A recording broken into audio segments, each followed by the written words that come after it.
right.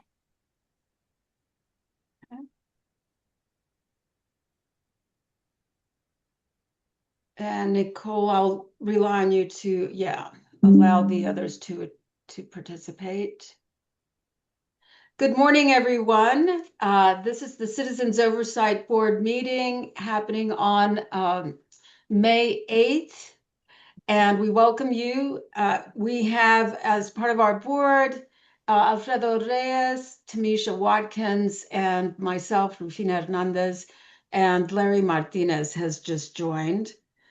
Thank you. We welcome you to this month's meeting. Just a reminder that we will not be having a second meeting in May. The meeting on May 22nd is going to be canceled.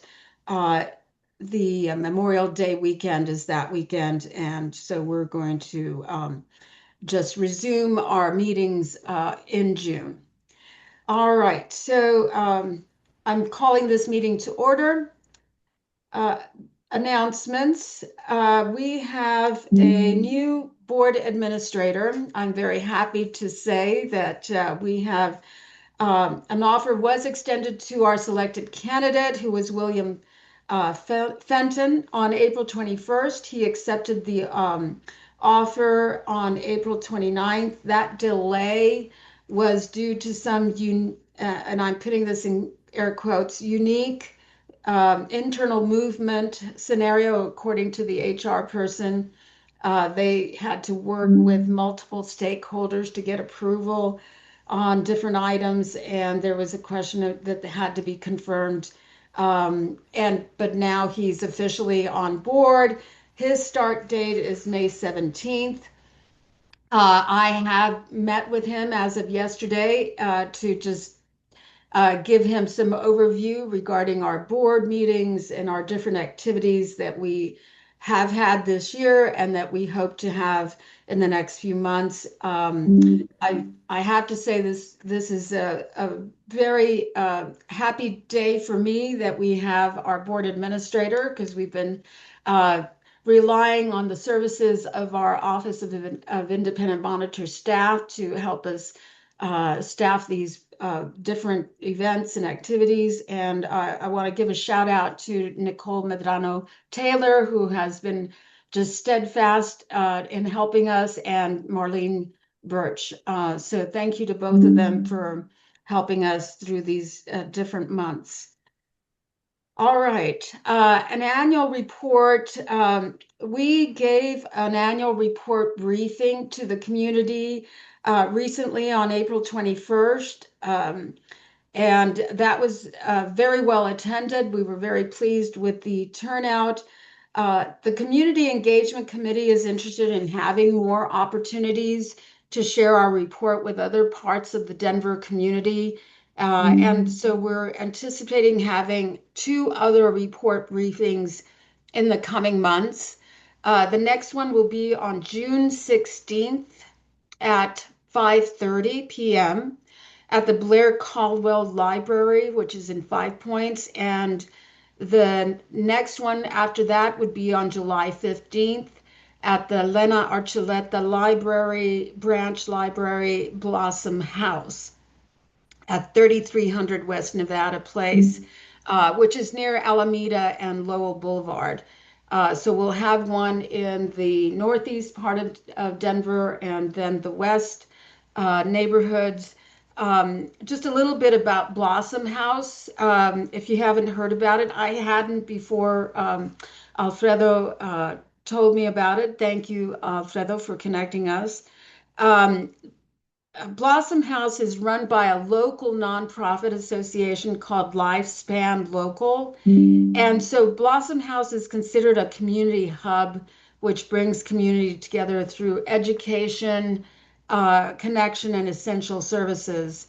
They have an early learning center, the Lena Archuleta Library, community kitchen, and youth space, plus mental health services. So it encompasses a great number of services and connection. And I'm very pleased. We're going to have our second, or at that point, our third annual report briefing there. The space is quite new. It was renovated recently from an old church, apparently. And so it's going to be fun to be in that neighborhood. And then I hope to have one more in August in the north part of town. So we're awaiting to see where we might hold that report. So in total, four different briefings to the community, but we're also holding a joint report presentation, Liz Perez Castle and I, to the City Council, and that is on June 24th at 10:30. Liz, am I correct on that? June 24th? Yeah, okay, you're muted, but I saw you nodding, so I'm good. Yes, 10:30. We would And appreciate, it yeah. is on channel 8, the city's channel 8, and people can watch from the computer. We're hoping that as many of the board members that can attend will be there uh, for mutual support. And Julia, especially, because I'm sure there will be questions. We rely on our steadfast leader, Julia Richmond, to help us with all that historical context. Yeah. Can you Um, just you know, send that information in email too to make sure I've got it blocked on my No, phone? I'm going to send all of that invitations Cool. to the board, plus, some additional info. But yes, I will. No doubt, Julia, you're going to get the full context there. In honor of Asian American Pacific Islander Alaska Native Heritage Month, which May is, I wanted to give a shout out to all of the AAPIAN police officers and sheriff deputies and public safety staff who work so diligently on the public's behalf. According to the Civil Service Commission, 3.5% of our Denver police sworn staff identifies as AAPIAN. And the statistics for the sheriff's department is about 5.5%. So we have, wonderful representation from that community on our public safety staff. Again, our vacancies, the board continues to have two mayoral vacancies, Terrence Carrolls and Dawn Holden Hale are still available, still open. And the mayor's office, as far as I know, is still currently evaluating applications that they received in February. I haven't heard anything further, but after talking to Julie, I'll be right there with you. After talking with William, who has contacts in the mayoral appointments process group, we hope to have this moving forward very soon. Yeah, Julia, go ahead. As we noted in the community forum a few weeks ago, the person who used to do boards and commission work for the mayor now works in the EDOS office. And so maybe we can ask Al Gardner to get more information as to the delays and holdups there because that person now is even closer to public safety. And yeah, anyway, I think it's time to send a note to the mayor probably as well. And right, and that's one of the items on our agenda is a discussion with the mayor. So we'll talk about that in a few minutes. I also wanted to just update the board on the fact that I've been doing some meetings with city council members, and so far, everyone that I've gotten to six of them. It's certainly a time well spent to have those 30-minute conversations with them because that's all they can spare during the course of the day because they've got 30-minute slots apparently all throughout the day. But so far, I have met with Sarah Parady, Serena Gonzalez Gutierrez, Flor Alvidrez, Daryl Watson, and uh, I think I had a meeting scheduled with Chantel Lewis, but unfortunately, I had to cancel. I had an episode where I had a wallet stolen. So unfortunately, that whole day was taken up with trying to get my driver's license replaced, which is not an easy process, I might add. And then I've also had a meeting with Stacy Gilmore. After I get back from my trip, I will resume those meetings with the remainder of the group. So getting to know what their concerns are is one of the primary reasons for having these meetings, and also to introduce myself as the current chair. All right. Any questions so far? Okay. I'll entertain a motion to approve the minutes of April 24th. Do I hear a motion? So moved. Thank you, Julia. A second, please.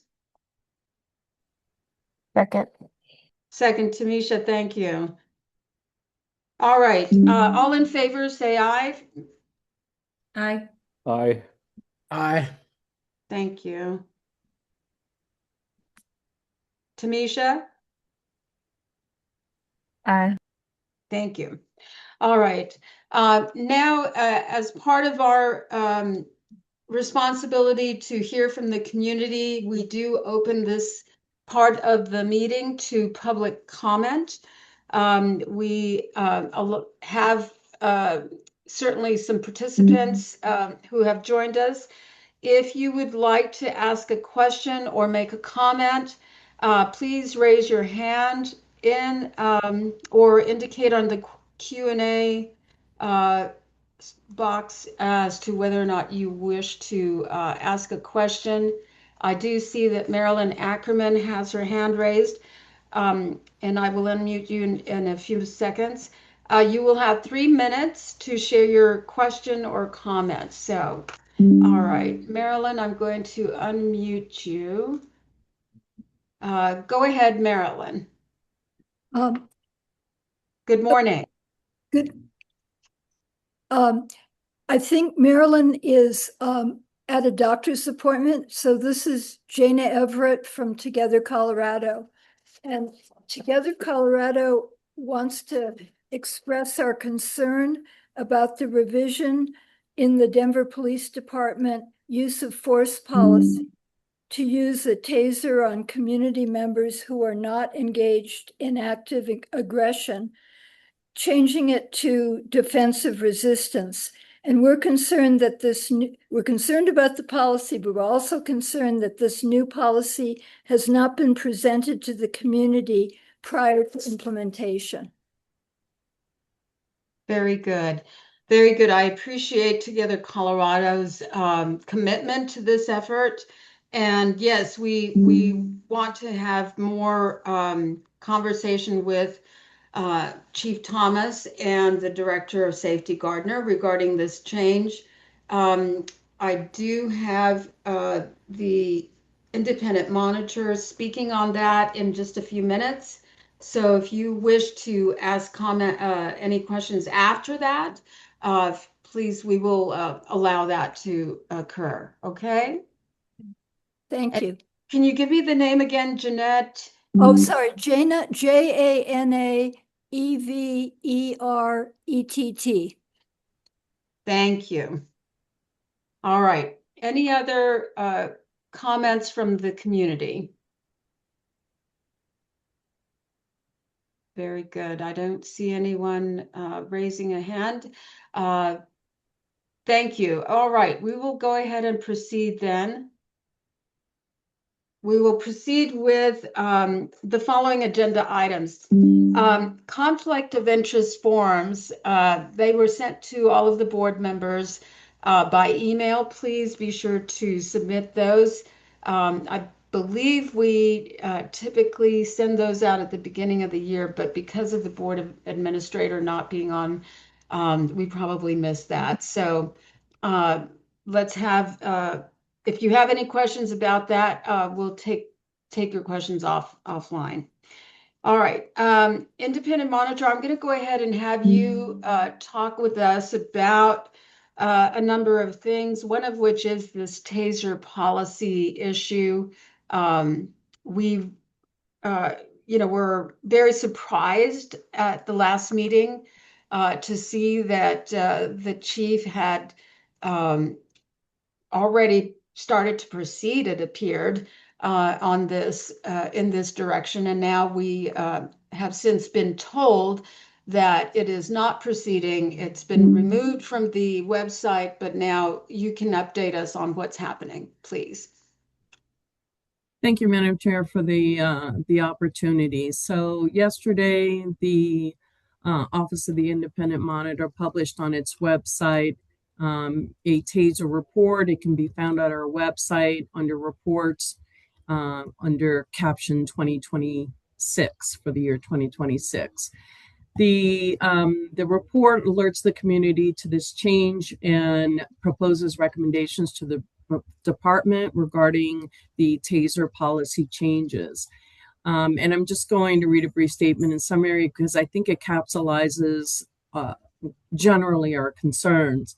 On April 14, 2026, the Denver Police Department revised its use of force policy to allow officers to use TASER on community members who were not assaultive or threatening to assault the officer or others. The DPD essentially lowered the resistance level for an officer's use of TASER to be authorized from active aggression to defensive resistance. This is a surprising and concerning change that could put community members in danger from unnecessary TASER deployments, undermine the Denver community's confidence and trust in DPD, and expose the city and county of Denver to potential civil liability. So just very quickly, by definition, so we can understand what it is that we're talking about and what the difference is. Active aggression is defined as a threat or overt act of an assault coupled with the present ability to carry out that threat or assault, which reasonably indicates that an assault or injury to any person is imminent. So immediate threat of injury based upon objective ability to carry through that threat. Whereas opposed to defensive resistance is defined as physical actions that attempt to prevent an officer's control, including flight or attempt to flee, but do not involve attempts to harm the officer, including turtling, which involves a pronated individual pulling their arms and legs, arms and or legs to their chest to prevent access and control by an officer. So if you can imagine just someone kind of balling up, that is what's called turtling. So specifically this, the use of force policy regarding TASER came about in 2018, was implemented in 2018 after a letter was sent to Chief White in which there was a use of force change proposed, but there was no policy for TASER. The community came together, City Council, OIM, I believe Citizens Oversight Board, community stakeholders, and demanded to be engaged in the creation of that use of force policy. And specifically in 2018, it was determined that the use of force standard for TASER would be defensive resistance. Active aggression was considered and rejected by the community in 2018, and we have been in that defensive resistance has been the law since then. So, 8 years now. And what is troubling about this policy is that it's, again, being done without the input of the community. It is lowering the resistance level, therefore exposing more community members to harm, and also potentially leading to extensive increase in liability for the city. So that's essentially, this is This is not a minor policy change. This is a change that clearly the community has indicated that they take very seriously, they wish to be involved in, and to do so in this way is leads to lack of transparency and a lack of trust on behalf of the community. They don't get to have conversation and engage in this proposal, or even get to know about it before it's implemented. Mm-hmm. I want to just a shout out to the Office of the Independent Monitor, the folks who helped put this together. This is a comprehensive report and memorandum on TASER based upon research, data, experience, and it was a all hands on deck effort on behalf of my office. This is the kind of work that we do. This is the kind of work that we believe we are asked by the community to set forth. And we did so, and we will continue to do so, especially when there is change that is not transparent. That's the role that we serve. So I wanted to give a shout out to everyone in my office, because as I stated, from policy to the monitors to the administration to our outreach, they all took part in putting this report. By the way, if I didn't say so before, the report can be found on our website under Reports 2026. Very good. Thank you so much. That is exactly what we're hoping will happen, that you'll be able to report to the community these kinds of very important and critical issues that impact the public safety. Alfredo, you had your hand up. Go ahead. Thank you, Madam Chair. Monitor Castle, I have a question for you. I'm reading this with, against the backdrop of EBD, and how, on the one hand, they are, by all appearances, looking to lower the bar for what discipline looks like and when discipline is enabled. And on the other hand, they're also then trying to lower the bar in terms of the level of violence that our community is being exposed to. And I don't say that lightly, because I know that people that get tased, that have a heart condition, that they might not even know about it, and that could potentially turn into a fatal encounter, and so on. But to play devil's advocate, I've been on the the what do you call them? I'm forgetting the ride-alongs, and I've seen how quickly an encounter can go from being completely calm and peaceful, and the person that you think was the victim turns into the aggressor in a drop of a pin. I don't remember hearing at our last meeting, what is the reasoning for them lowering this threshold? Have you gotten a clear reason for them about why they deem this necessary? I believe at the last meeting, the chief indicated that that they are moving to a new type of taser, and that that it is a best practice in other parts of the country. But if you read our report, there are certainly multiple major agencies: Boston, Chicago, LA, Charlotte, Minneapolis, just to name a few, that continue to have active aggression as the standard for use of TASER. So it is not just is it appropriate for Denver to move to the minimum, or do we need a higher standard? Denver should be the leader in continuing with the major agencies and having a higher standard. It's also what was demanded by the community. So that's my understanding based upon the chief's comments at the COB meeting last time. Excuse me. And to Alfredo, did you have a follow-up? Not necessarily. I guess I will express my concern that I don't want us to get caught in the same cycle, that they spring a policy on us, the COB along with community members take a stand, and then they just breadcrumb us for a year, and then they still do whatever it is that they want to do anyway with minor tweaks when um, this practice of wholesale change without input and without transparency is becoming a pretty standard practice across the administration. I agree with We that agree. sentiment.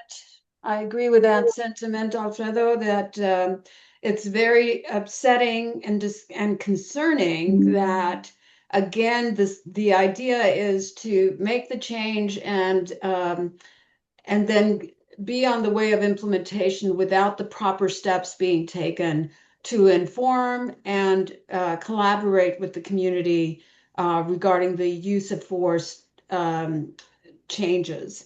Yeah, So yeah, this is very, and one thing also that I would like to flag is how these decisions are happening also against the backdrop of the top leadership within public safety lacking public safety experience.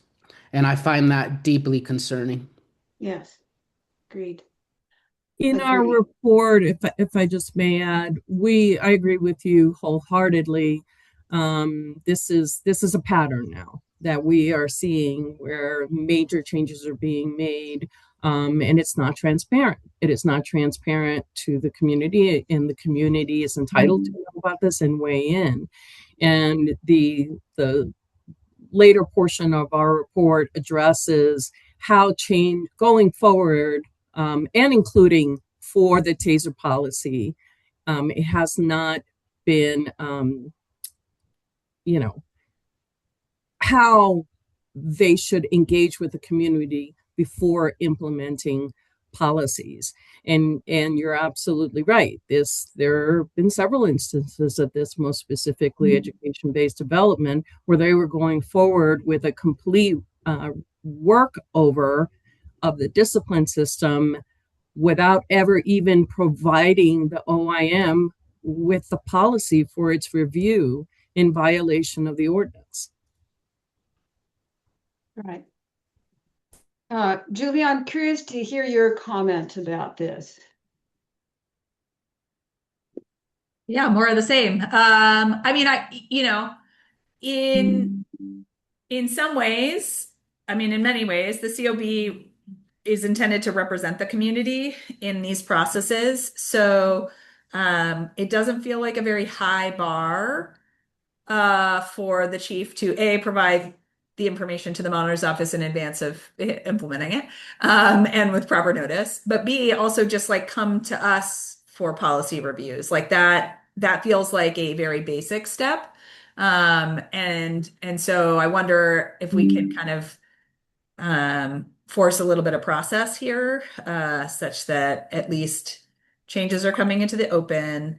You know, at least, at a minimum, the COB gets to review it from the perspective of our service to the community.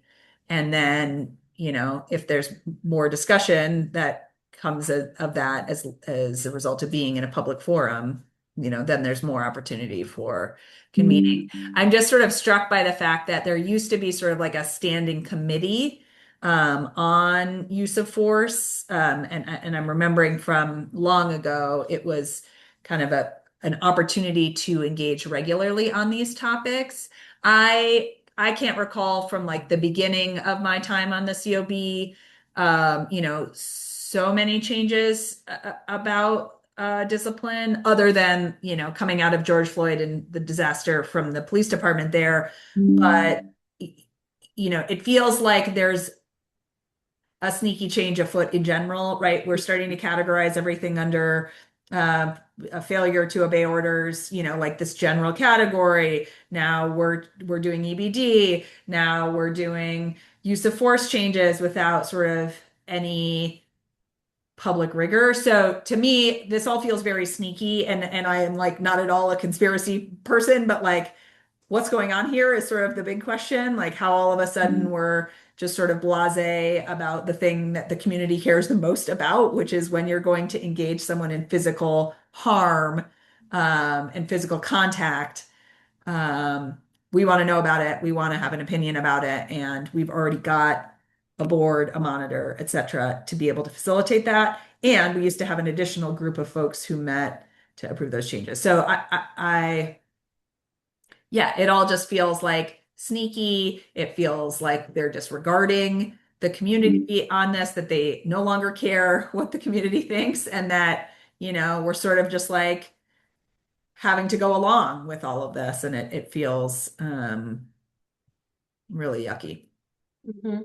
So I did have this question for you, Julia. Do you think it sounds like you're confirming my premise here that it's getting worse in terms of the lack of collaboration and attention to what is required under the ordinance? Yes. I mean, what is required under the ordinance? The ordinance says the police department shall provide the monitor the opportunity to provide feedback. Shall is a very specific legal word, which means you must. May is a different legal word, which says, if you'd like, go for it, right? But that's not what the ordinance says. The ordinance says shall. So, in that same meeting, the police chief said, like, our city attorney's reading this differently. Like, I don't like to swear in a public meeting, but like bullshit, I call bullshit on that. And I am still waiting for the memo I asked for in that meeting saying this is the official opinion of the city attorney on this topic, because the language in the ordinance is very clear. And so whatever fuzzy gaslighting that's happening here is just that. It was written very clearly by the community. It's been reaffirmed over and over. Like whatever sideways interpretation is magical thinking. And so fine. We're not following the ordinance. That is breaking the law. And all of a sudden we sort of are disregarding care and community interest, which is not required by the law, but is perhaps a good practice if you're in the business of serving and protecting that community. So I think it's getting worse. I also think it's illegal to just sort of say that straight out. And I think it's probably time for us to have some meetings with the attorneys about, if this is the advice that the police department is getting from the city, like, let's like have that out loud, right? Let's not have it, oh, I'm hearing this, I'm being told this, blah, blah, blah. Like, no, that's not what the ordinance says. It's never what the ordinance says. It wasn't the original intent of the creation of the monitor's office. Like all of that is a load of hooey as far as I'm concerned. Yeah, a bunch of hooey, yeah. The technical term. Liz, what is trying not to swear twice on the meeting? Oh, yeah, you're doing a record here. All right. Liz, what is the status of obviously your city attorney is advising you differently, correct? I can't speak to that. Okay. Because of its attorney-client privilege, but certainly it's an avenue. As Julia stated, they need to express specifically how they are interpreting this, because I think the language, I'm an attorney, but you don't need to be an attorney to understand the language of the ordinance that says shall produce documents requested by the Office of the Independent Monitor, in which they are refusing to turn over documents that we have requested for an evaluation of EBD, and you shall issue to the Office of the Independent Monitor a copy of a policy for our review and recommendations before implementation. It's very clear, and there is only one exception, and that exception is for attorney-client privilege information. All right, I have a question from Maryland, but I guess it's actually perhaps Ginevra, that wants to know, what can organizations like Together Colorado do to address this change without community input? Thoughts? Liz, do you have any suggestions? I think first there needed to be awareness, right? When there needed to be transparency, and I believe that that's what we did yesterday by bringing this issue to the attention, both of our council and the community and our stakeholders.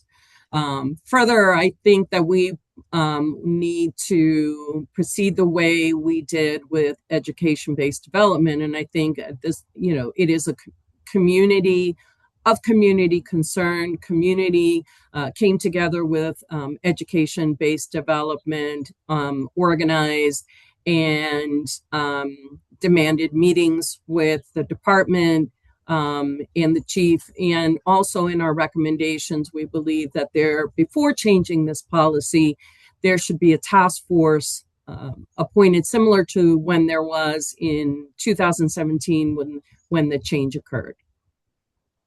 So at this time, is the policy in effect?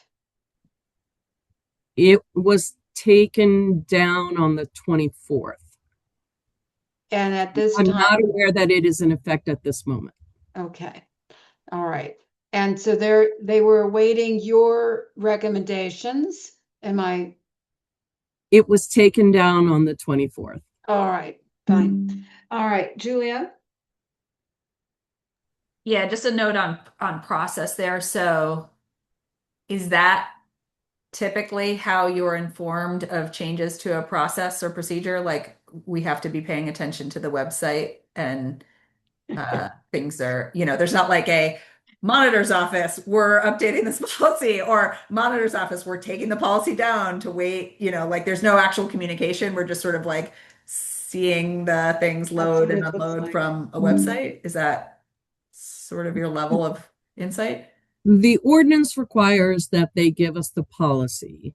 However, we choose to always double check, and when we find new policies that have been adopted and have not been sent to the Office of the Independent Monitor, we do advise them, remind them of the ordinance, and if necessary, do make recommendations. So we double check. Okay, and what I'm not hearing you say is there's some sort of courtesy communication to your office that says, hey, we're thinking about these changes, here's a policy draft, or like, we're stopping with these changes, right? Like what we experienced with EBD was like the drafts were changing randomly on the public website, and we were having to sort of guess at what changes were it's like absolute garbage process. But it sounds like that garbage process is what you're dealing with all the time. Is that fair to say? I guess it depends. It's on a case by case basis. Okay. So with EBD, we never received anything. Right. With the TASER policy, they actually sent it to us, indicated that they wanted us to review it and make any, comments or recommendations, and gave us a deadline. Yeah. So, and we can work with that, right? Right. Give it to me. I can work with information. I can do that. Yeah. But unfortunately, they went forward and implemented it before they received our recommendations. Okay. Tamisha, and also with a different timeline than what they told you, right? Like they said, here's the policy, here's the timeline, and then you happen to notice that the policy had been posted before that timeline had occurred. That's correct. Okay. Tamisha, you have your hand raised. Go ahead. Well, there's no meeting that you guys have between like you and the police department or the sheriff's department that discusses any policy changes or anything that's coming aboard, like any ongoing meetings between the two of you or the two departments? We have meetings all the time, but we can't, if they're not advising us of changes, there's no way for us to know that something's coming up.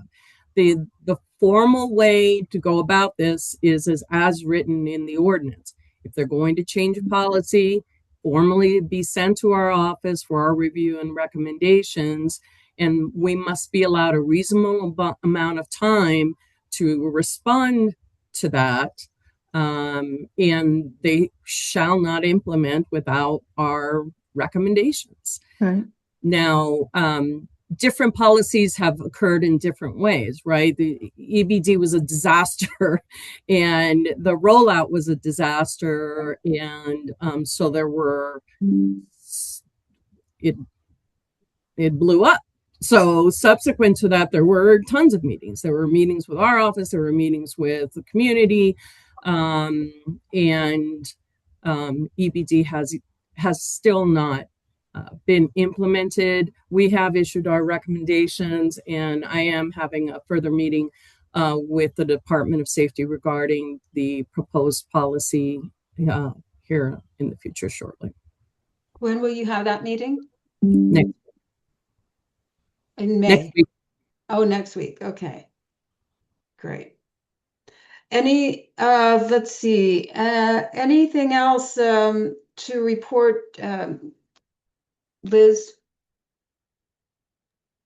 I attended a meeting yesterday. I believe it was put on by Colorado for the Common Good and potentially some other community groups, addressing the issue of surveillance technology. It was a well-attended community meeting.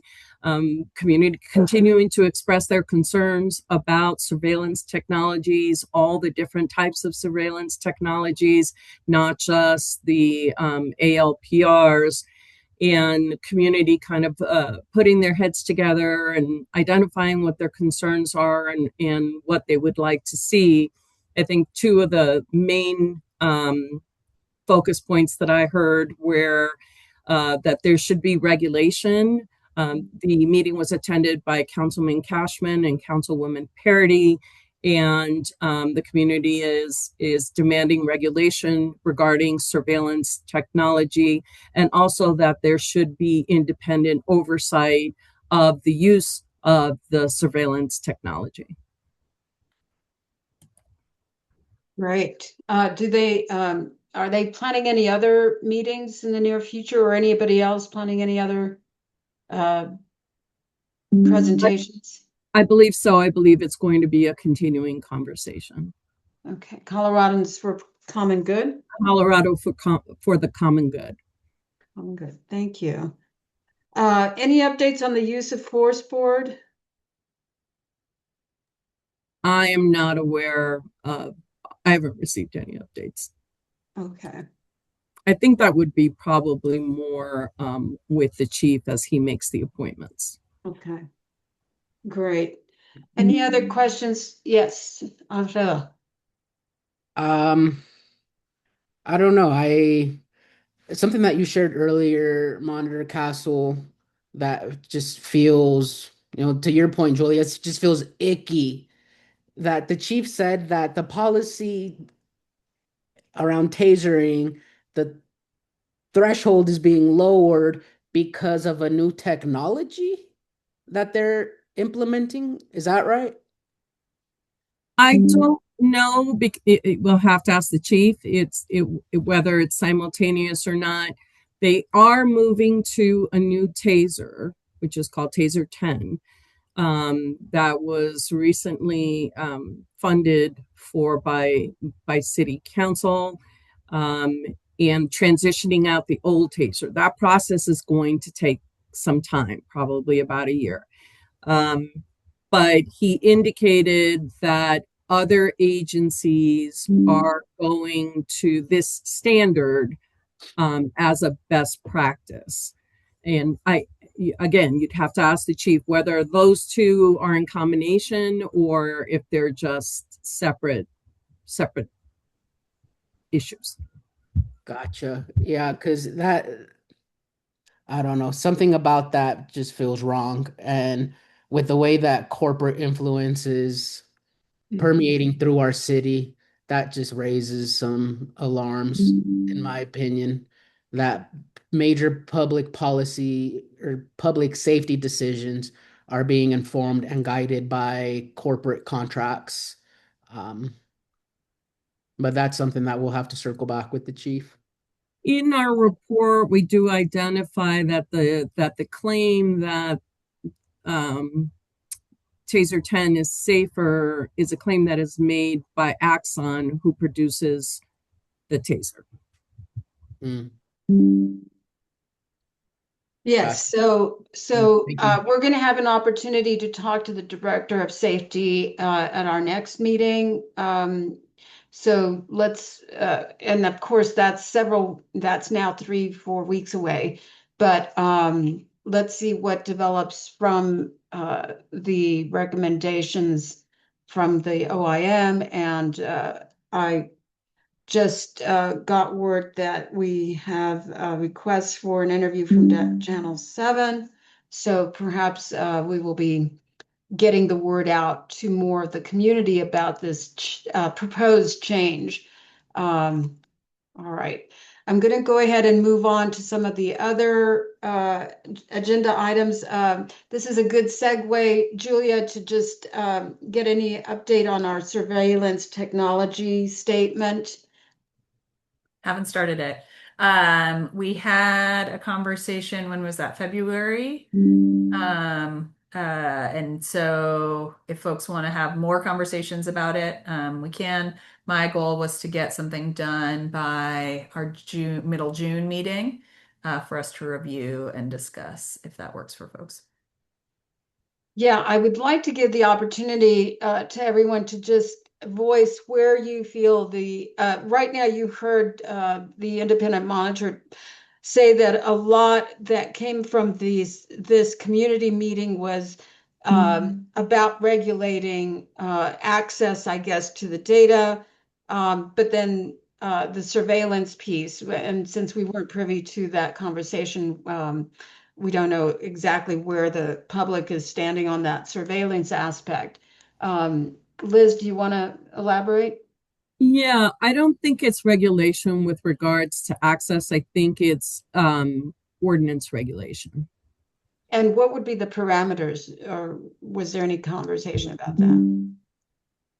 Yes, public reporting, review of audit logs, possible dashboards, the length of time that the data can be maintained, sharing of the data, changes in technology, that if there's a change in technology, so for example, we go from mere reading license plates to facial recognition, that could not be done without the knowledge and consent of city council. So there were multiple factors. They reference a similar ordinance that was recently passed in Durango, and as a model for potentially regulation here. All right. Does the board feel like we have a consensus on our position regarding surveillance technology?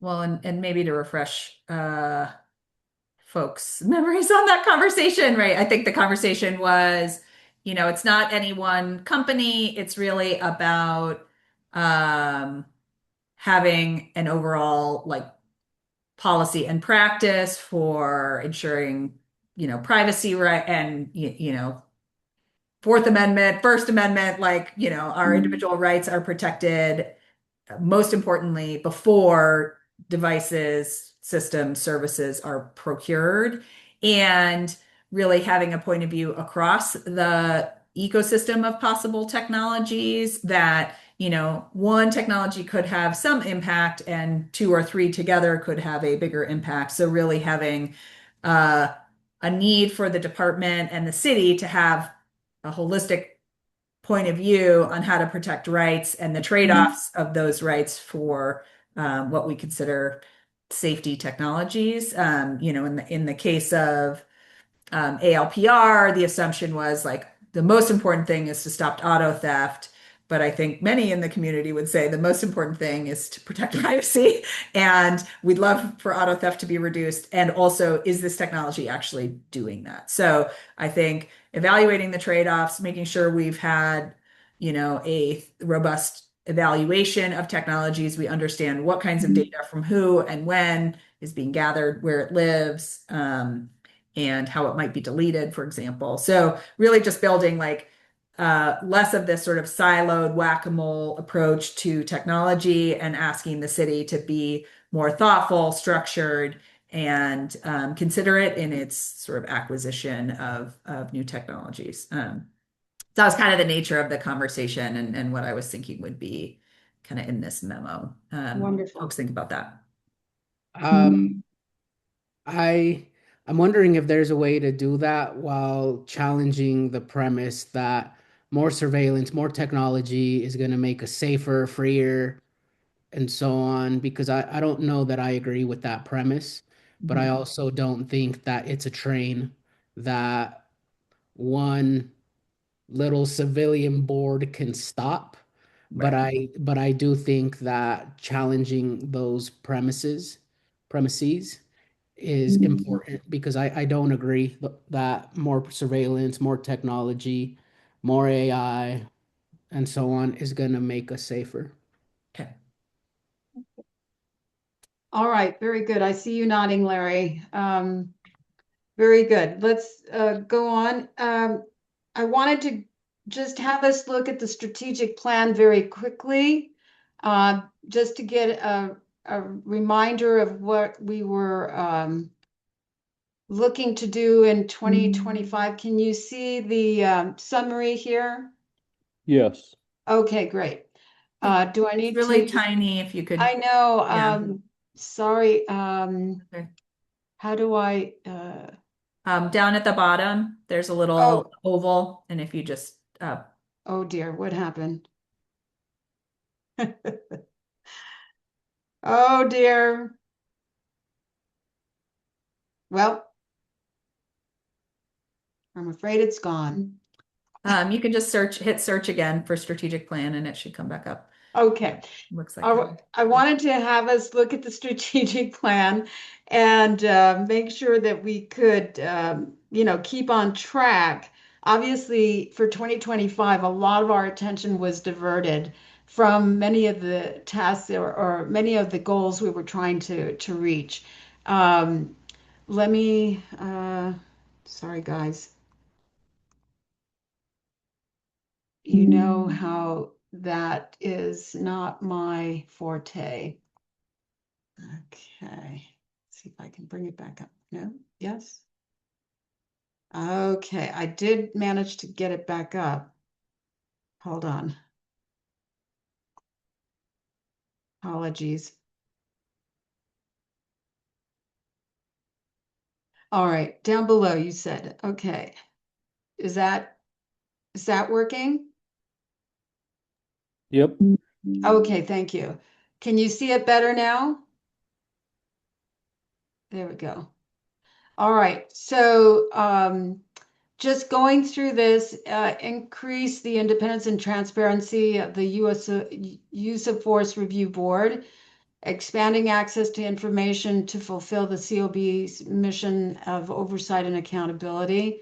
We're trying to do this part with our annual report briefings, and hopefully get more community input.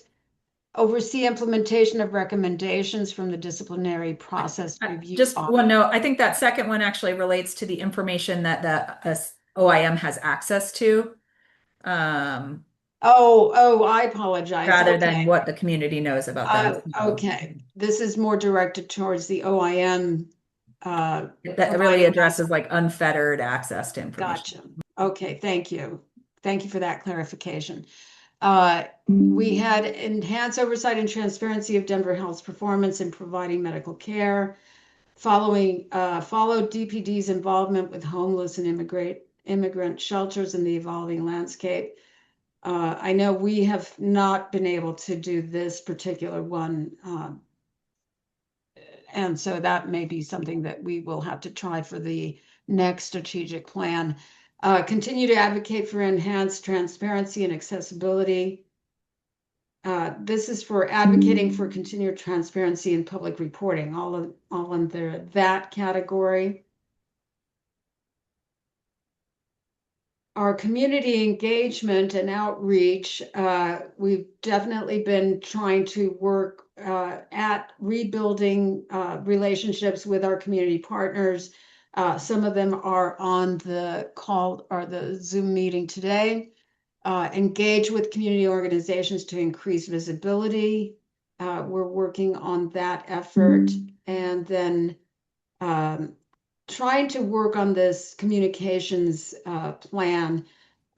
Certainly, we will try to be increasing our social media presence, and also working at increasing information. One of the things that I intend to do is get a quarterly newsletter going when we get our board administrator on, and then we will be sending those out. And then finally, the capacity building, overseeing the development of the strategic plan for the OIM, expanding the relationships of board with the OIM, engaging in succession planning, improving the continuity of board operations and the committee structure, which we did implement, and then understanding and advocating for the budget and financial resources.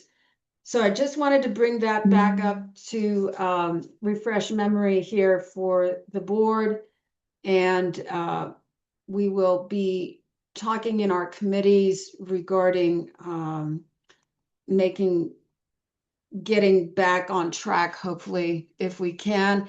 This TASER policy obviously is now front and center. And again, really important for us to address. But I just wanted to have us look at that strategic plan. We will be getting into another strategic planning meeting in the fall. So we will be seeing what we did in the previous strategic plan that may or may not be relevant for us to continue, or that is, going to have to be dropped entirely due to capacity, et cetera. But I just wanted to bring that up. Okay. Any questions? Any thoughts? Okay. Julia, yes, go ahead. Yeah, just one note, like we had a lot of goals around community engagement last year, and we probably engaged the community more than we ever have. It just was maybe different than what we had planned, right? Like we were trying to do something else, but I want to give us credit where that is, like we did a lot of work around EBD, and we had a lot of community meetings, and so I think that was effective activation of the community around the topic. I think in general, we'd like to have it be sort of less crisis driven, but I do think we could learn some things from all we did last year. No, I agree with you 100%. We did do a lot of engagement and energizing the community behind the opposition to EBD. And so that is great. And as such, we need to continue that work and increase that engagement because now it looks like there's a pattern here, and we're going to need to continue the fight. All right. As I mentioned earlier, our next meeting is in June 12th, with Director Gardner as our guest. And so welcome the community to that meeting. Is there anything else for the good of the order? If not, I will go ahead and close this public meeting, and we'll entertain a motion to move into executive session. Do I hear a motion? So moved. Julia, thank you. Thank you, Larry. All in favor, say aye. Aye. Aye. Thank you. All right, we are closing our public session. Thank you all for attending, and we will see the board at the executive session. Thank you.